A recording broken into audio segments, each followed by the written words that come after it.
ఎక్కడ మాట్లాడుతుంటే పబ్లిక్ ఫంక్షన్స్లో కొంచెం మాట దూరుతుంది. రీసెంట్గా కుబేరా దగ్గర ఏమో తాగి వచ్చి మాట్లాడుతున్నారు. ఈ విధంగా రకరకాలుగా రాస్తున్నారు అనమాట.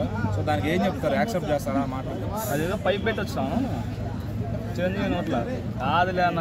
అది చిరంజీవి అన్నది మేనరిజం. అది అంటే ఇప్పుడే కాదు, ఖైదీ నెంబర్ 150 ఆడియో లాంచ్లో కూడా సేమ్ ఇట్లే మాట్లాడింది కాజల్ మీద.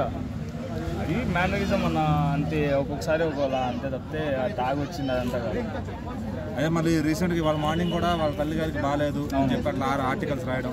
అంటే ఎందుకు మెగా కుటుంబం పైన రాస్తే వాళ్ళకి ఏమన్నా ఎక్స్ట్రా డబ్బులు వస్తాయా లేకపోతే ఫేమస్ అవుతారని అంతే అన్న, అంతే నుంచి ఏం లేదు. ఇప్పుడు పవన్ కళ్యాణ్ అన్న మీద పాలిటిక్స్, దాని తర్వాత మన రాజధాని ఏదైనా గేమ్స్ రిలీజ్ అయిందనుకో దానికి నెగిటివ్గా ఇంకో ఈరోజు రిలీజ్ అయిందని X పర్సన్ అట్లా మామూలే. అంటే వాళ్ళ మీద పడి ఏడిస్తే కొంచెం హైప్ రావడం, అట్లా ఆర్టికల్స్ ఫేక్ అన్నీ వస్తుంది.